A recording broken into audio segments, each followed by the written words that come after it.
CM साहब फिर से जो है भड़क उठते हैं ये मैच फिक्सिंग पर। मैच फिक्सिंग का चैप्टर क्लोज नहीं हुआ है। ये सवाल है, ये बड़ा इंपॉर्टेंट है, कुछ अहम सवाल है।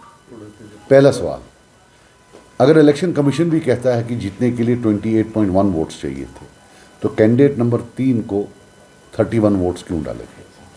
सिंपल एंड स्ट्रेट फॉरवर्ड, ताकि बीजेपी की जीत जो है वो मुमकिन बनाई जा सके और उनको जो है हॉर्स ट्रेडिंग में आसानी है। नंबर 2, अगर ये इतना कॉन्फिडेंट थे कि ये चारों सीटें जीत रहे हैं, तो कांग्रेस को क्यों नहीं इन्हें सीट नंबर 1 या सीट नंबर 2 दी? कि या वो डील का हिस्सा था, मैच फिक्सिंग का हिस्सा था कि इनको 2 तो 2 चौथी, 1 या 2 नहीं। तीसरा, कल फारूक साहब ने बयान दिया, उन्होंने बोला कि बीजेपी ने उनको ऑफर की थी कि आप हमें 1 सीट दो, 3 आप लो। तो इसका मतलब डायलॉग चल रहा था, जो हम बार बार कह रहे हैं, तो डायलॉग तो चल रहा था। क्या इन्होंने अपने एलाइज को बोला कि इनका डायलॉग चल रहा है बीजेपी के साथ? और चौथी बात जो मोस्ट इंपॉर्टेंट है, इन्होंने बताया कि इनको मालूम है वो 4 कौन है। It is a moral imperative, इनको किसी भी हालत में वो नाम बोलने चाहिए, चाहे वो इनकी अपनी पार्टी के, और बोलना किसी भी हालत पर चाहिए। लेकिन ये जो नाम नहीं ले रहे हैं, he is then he is guilty. बाकी ये देखिए आप, एब्सटेन पर ये हम पर इल्ज़ाम लगा रहे हैं, एब्सटेन करने से कि आपका जी जो है ये जी सपोर्ट कर रहे हैं उनको। अल्लाह माफ़ करे, अल्लाह माफ़ करे, अगर हमने वोट डाला होता तो आज मैं कहाँ कहाँ घूमता बोलने की यार मैंने नहीं किया। तो और मैं फिर बोलूँ कि हमारे लिए नेशनल कॉन्फ्रेंस और बीजेपी में कोई फ़र्क नहीं है। जो कोई भी चीज़ नेशनल कॉन्फ्रेंस या बीजेपी करे वो सेम है। बीजेपी जो बाहर बोलेगी वहाँ सदन में, राज्यसभा में, ये वहाँ अंदर जाकर जो है उनके साथ बंद कमरों में बोलेंगे। सो हमारे लिए कोई फ़र्क नहीं है, हमने एब्सटेन किया है।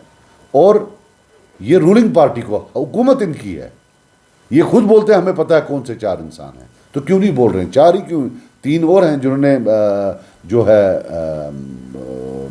रिजेक्ट किया है। और मैं आपको बताऊं वोट रिजेक्ट कैसे होता है। ये मान लीजिए मैंने दिखा दिया, यहाँ इंक लगी है, ये लगा लिया, हो गया रिजेक्ट, इसमें क्या प्रॉब्लम? सो ये कहना कि भाई हमने वोट देखे एजेंट ने और इसलिए वो नहीं हो सकता, दैट्स अ लाई। और फिर जब मैच फिक्सिंग हो तो उसमें क्या कह सकते हैं? अब मेरे को तो ज़्यादा उर्दू आती नहीं है, वो शेर एक है ना, वो तू इधर उधर की ना बात कर, ये बता काफिला क्यों लूटा, मुझे रहजनों से गर्ज नहीं, तेरी रहबरी का सवाल है। ये let him take for the first time, let him be a man enough and take it on himself rather than putting the blame on everybody else. And now let him answer today that how did the match fixing take place. He has been caught red-handed. This is as clear as it can be. अब उस पर भी झूठ पे झूठ।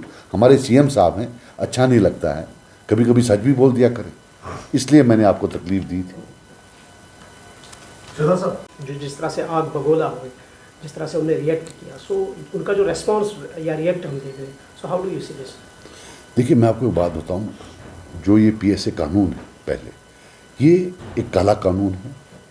This is the worst thing that has happened to a Kashmiri, because Jammu वाले पर ये कभी लगा नहीं, मुझे माफ़ कर देना, कभी नहीं लगा, बहुत रेयरली लगा होगा। अगर 1000 पीएसए लगे होंगे, एक जम्मू से होगा। ये लगा ही कश्मीर में है हमेशा। लाने वाले भी वो नेशनल कॉन्फ्रेंस वाले हैं, लगाने वाले भी के नेशनल कॉन्फ्रेंस वाले हैं। उनके टाइम में मैं देख रहा था 7 से 10 हज़ार लोगों को ये लगा हुआ है पीएसए।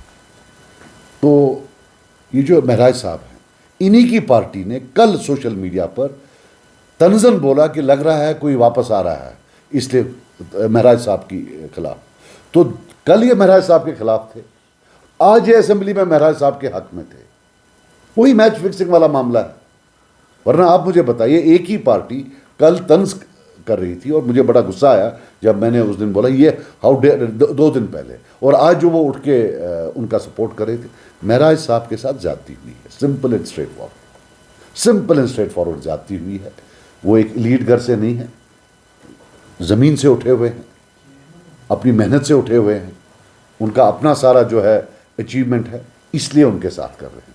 वो भी अगर किसी इलिटिस्ट पॉलिटिकल फैमिली से होते तो उनको कभी ये पीएसए नहीं लगता। पीएसए उनको इसलिए नहीं लगा है कि उनने कोई गलत किया है, बस ये कि उनको चुप करने के लिए। उनकी मुझे नहीं लगता कोई गलती। और बाकी जो हमारे फेलो वहाँ हैं वो बीजेपी वाले, उनको भी सोचना चाहिए कि at the end of the day it's about the institution of the assembly. कोई भी पार्टी, कोई भी बंदा जो इदारा असेंबली है उससे बड़ा नहीं। सर, उमर सरकार को बने हुए 1 साल हो चुका है। मैनिफेस्टो में उन्होंने बड़े बड़े वादे किए थे। जब मेरी बात सुनिए, जहाँ तक सीएम साहब का सवाल है, आजकल डिजिटल मीडिया है, एक ही एग्जाम्पल काफ़ी है आपके लिए, स्मार्ट मीटर्स की। तब कैसे वो बोल रहे थे और जीतने अब आज जब पावर में वो कैसे बोल रहे हैं। जब उन्होंने मैनिफेस्टो बनाया, आप पढ़िए, उसमें किसी जगह नहीं लिखा है सब्जेक्ट टू स्टेटहुड। तब तो वो बोलते वो भी दे दूंगा, ये भी दे दूंगा। आफ्टर ऑल हमने भी कुछ सीटें तो बहुत कम से आ रही हैं, हम भी तो दब गए इसमें। आधू को बीजेपी बोला, आधू को बोला हम पावर देंगे, आधू को बोला हम गैस सिलेंडर्स देंगे। आप छोड़िए देने का, भी तो लोड बढ़ा दिया है उन्होंने। अगर किसी को नॉन मीटर एरियाज़ में 1000 रुपये का बिल था, आज 1500 का है। जब हमने लिखा बोला नहीं हमने नहीं बढ़ाया, फिर देखा इन्होंने लोड बढ़ाया हुआ है। सो अगर किसी को 1 किलोवाट का ही चार्ज कर रहे थे, आज 2 या 3 किलोवाट का चार्ज कर रहे हैं। सो ये बहानेबाजी है। This government has lost its वे।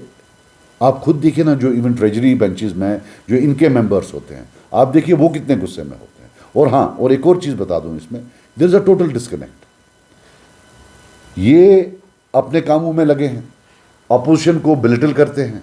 जो ब्यूरोक्रेसी है वो बीच में और भी ज़्यादा, वो तो टोटली अनकम्युनिकेबल है। मतलब आप उनके साथ कम्युनिकेट कर ही नहीं सकते हैं। वहाँ से कोई जवाब ही नहीं। आप यहाँ से कुछ भी लिखो, वो लिखते हैं noted. What is your name? Noted. रहते कहाँ हो? Noted. So that is the whole thing, because once you start going after the opposition, so 2 की लड़ाई तीसरे की जीत। So that's what they are doing. Sir, I have a question regarding Omar Abdullah. थे उनसे पूछने, उन्होंने प्रेस वार्ता में अच्छा गए थे। देखिए, जम्मू कश्मीर पीपल्स कॉन्फ्रेंस को 1.5-2 लाख वोट आया है, और सारा का सारा वोट नेशनल कॉन्फ्रेंस के खिलाफ आया है। हमने लड़ाई उनके खिलाफ है। तो उन्होंने मुझे इसलिए भी वोट नहीं दिया कि पीएसए लाने वालों को, हज़ारों लोगों को कत्ल करने वालों को, उनको जेल डालने वालों को, उनको वोट दे। इसके लिए तो मुझे नहीं दिया है उन्होंने। वो गरेबान में देखे, वहाँ उनको कश्मीरियों के खून के चींटे ही नजर आएंगे। सो इसलिए तो नहीं दिया था। So let him not try to be some कोई कि ये कोई बड़े मॉरली अपराइट हैं। जो मुझे वोट डालते हैं उनके लिए नेशनल कॉन्फ्रेंस और BJP, they are Bunty and Babli, कोई फर्क नहीं है दोनों में। सर, एक सवाल। एक चीज ये है कि एमएलएस की जो तनख्वाह है उसमें इजाफा हुआ है, डेली वेजेस का नहीं। देखिए, जहाँ तक डेली वेजेस का सवाल है, we are totally with them, क्योंकि इनको सब ने धोखा दिया। जब मैं भी हुकूमत में था तब भी कमेटियाँ ही बनी, कमेटी पे के कमेटी बेसिक हालत, बेसिक जो प्रॉब्लम है ये स्टेट गवर्नमेंट तक होता है। Once they make a promise they have to fulfil it. तो इन्होंने ये सारे वादे जो किए हैं, इनका फाइनेंशियल ओवरलोड इतना है, वो ये कर नहीं पा रहे हैं। So that's why they sort of ये जो है वो डिले कर रहे हैं। सर, साहब, इनको आज जब जो कोई आपका काम- जो एडजॉर्नमेंट मोशन आया था उसको रिजेक्ट किया गया है रिजर्वेशन के लिए। देखिए, रिजर्वेशंस का मैं आपको बता दूं, मुझे नहीं समझ आ रही है ये क्यों इतना लाइटली ले रहे हैं रिजर्वेशंस को। और मैं आपको बताऊं, रिजर्वेशंस का कॉन्सेप्ट है, इसको आप मिस्टेक ना करें। It's about denying employment to someone, कि हम ए को नौकरी नहीं देंगे और बी को देंगे। आप ये अंदाज़ा लगाइए, पूरी दुनिया में जम्मू कश्मीर की जो एजुकेशन सिस्टम है उसका एक नाम है। नामवर डॉक्टर यहाँ से गए हैं, इंजीनियर्स, लॉयर्स हमारे गए हैं सुप्रीम कोर्ट में। Some of our good lawyers they have walk. पूरी दुनिया में अकाउंटेंट्स, डॉक्टर्स, नासा, कोई भी दुनिया के बड़े इंस्टीट्यूशंस आपको वहाँ जम्मू कश्मीर से कोई ना कोई मिलेगा। दिल पर हाथ रखकर कहिए, अगर रिजर्वेशंस होती वो पहले ही आउट नहीं हुए होते सारे। आज it's not only about unemployment, it's also about कि क्वालिटेटिवली आप ह्यूमन रिसोर्स जो अगले 20 साल 30 साल के लिए होगा वो कैसा होगा। अल्लाह का लाख शुक्र है, अल्लाह नजर बद से बचाए, लेकिन आज तक कोई ब्रिज गिरा है यहाँ? We have great engineers. कोई ऐसा इंजीनियरिंग डिजास्टर हुआ है जो हिंदुस्तान के लगभग हर स्टेट में हुआ है? We have great engineers, great doctors. Covid में आवर डॉक्टर्स वर एग्जाम्पलरी। लेकिन विद दिस रिजर्वेशन, अब जो हमारे स्पीकर साहब हैं, मैं बड़ी इज्जत उनकी करता हूँ, and I have to tell you he is very bright, लेकिन वो अपनी इंटेलिजेंस यूज़ करते हैं स्टॉल करने में। वो हर एक चीज़ को बोलते हैं सब जुडिस है। हिंदुस्तान इतना बड़ा मुल्क है और कोर्ट जाना यहाँ के आम नागरिक का, आम सिटीजन का एक हॉबी है। वो कौन सा चीज़ है हिंदुस्तान में जो सब जुडिस नहीं है? और जब हम बोले, हमने डिस्कशन किया, we are not in direct, जो जो जो जो उन्हें रूल बुक बताई उसमें डिटेल में तो नहीं बताया गया है, फिर तो आपको उसमें interpretation, is a matter of interpretation. हम तो डिस्कस करने जा रहे थे, हम थोड़ी कोई कोर्ट को बताने जा रहे थे कि आप ये न करिए, आप वो करिए। बट ये बेसिक बात ये है कि सरकार जो है वो रिजर्वेशन के मुद्दे पर बात नहीं करना चाहती, ना उनमें वो करेज है इसमें चेंजेस लाने के लिए। और ये लंबा है मामला। मैं आपको बताऊं, मैं देख रहा था, मैं इसमें रिसर्च कर रहा हूं, 32 या 33 अमेंडमेंट्स लाई हैं उन्होंने। ये एक टॉय बना था हमेशा। 2000 जो पहला जो तलवार लगी है वो 2005 में लगी है, जब शेड्यूल कास्ट और शेड्यूल ट्राइब को अलाउ किया डिस्ट्रिक्ट रिक्रूटमेंट्स में आने के लिए, कि अगर आप हैं भी नहीं वहाँ, आप बाहर से आइए। That defeated the purpose. फिर किस लिए डिस्ट्रिक्ट रिक्रूटमेंट? फिर उसके बाद 2008 में, डेट्स मेरे पास शायद बराबर नहीं है, तब इन्होंने 2007 में शायद कंप्लीटली ख़त्म कर दिया। फिर नेशनल कॉन्फ्रेंस की सरकार आई, नेशनल कॉन्फ्रेंस कांग्रेस की, उन्होंने वापस लाया 2010 में, और शायद 2013 में फिर जो है उसको रिमूव कर दिया। तो चाहे नॉन गेस्टेड हो या गेस्टेड हो, पूरी तरह से ये जो एक पढ़ा लिखा नौजवान है, ये आखिर जाएगा। So they have to, they can not run away from it. और जहाँ तक सेंट्रल गवर्नमेंट का है, हमारा कोई गिला ही नहीं है उनसे, वो तो चाहते ही हैं ये हो। ये तो हमारी अपनी सरकार है, लोगों ने चुनी हुई है। इससे ये था कि नहीं, ये जो है their tough decisions they will have to take. कोई ना कोई तो नाराज होगा, ये कि कोई नाराज ही नहीं होगा वो नहीं पॉसिबल है। बट दे शुड नाउ, जो जस्टिस जिसको कहते हैं, they should do it. And our meritorious students should not become a victim of political experience कि साहब यहाँ मेरे वोट ज़्यादा आने वाले हैं इसलिए मैं ये नहीं करूँगा। So whether it is reservation, तो उसमें भी यही है, जो है इनका सेम जो है वो चल रहा है। जम्मू कश्मीर असेंबली में आज एक बात उठी, क्योंकि पिछले दिनों देखा किस तरीके के हालात मानसून में बने थे, जिससे जम्मू डिवीजन में पूरी हालत हो गई थी। लोगों की ज़मीन तक ढह चुकी, घर की बात ही नहीं है। मगर अभी तक कोई भी नेशनल कॉन्फ्रेंस के पास, जम्मू कश्मीर में मरकजी जो सरकार है उसके बाद अभी भी कोई पॉलिसी नहीं है उन लोगों को वापस अपनी जगहों पर या उनको कोई ज़मीन देने के लिए। नहीं, वो तो बिल्कुल होना चाहिए, बिल्कुल जो है। देखिए, मैं आपको बात बता दूं, ये थोड़े बिजी हैं, थोड़ा सरकार बिजी है। जो अमीर लोगों की ज़मीनें हैं उनके लिए, गरीब का टाइम बहुत बाद में आएगा। This government was made by poor people, but it's working only for the rich. साहब, आज असेंबली में एक चीज़ आपने भी उसका मुशाहिदा किया होगा, जब आपने भी या बाकी लेजिस्लेटर्स ने महराज मलिक की डिटेंशन को लेकर बात की, तो ना तो हमारे होम मिनिस्टर साहब ने कोई टाइम दिया कब वो स्टेटहुड देंगे, ना उमर अब्दुल्ला साहब ने टाइम दिया है टाइम कि वो रिज़ाइन कब करेंगे। मत 5 साल के बाद 3 दिन पहले करें, वो भी हो सकता है। तो ऐसे तो टाइम उन्हें दिया नहीं। वैसे ये वो he is not of that material कि ये, मुझे I would be surprised if he resign. एक नेशनल कॉन्फ्रेंस ने जब मैनिफेस्टो अपना जारी किया था, उसमें एक तीसरा पॉइंट था जो अहम सवाल मेरे लिए है खासकर, कश्मीरी पंडित विस्थापित की बात करें तो उन्होंने कहा था हम कश्मीरी पंडित विस्थापितों को कश्मीर घाटी में वापस बिठाएंगे।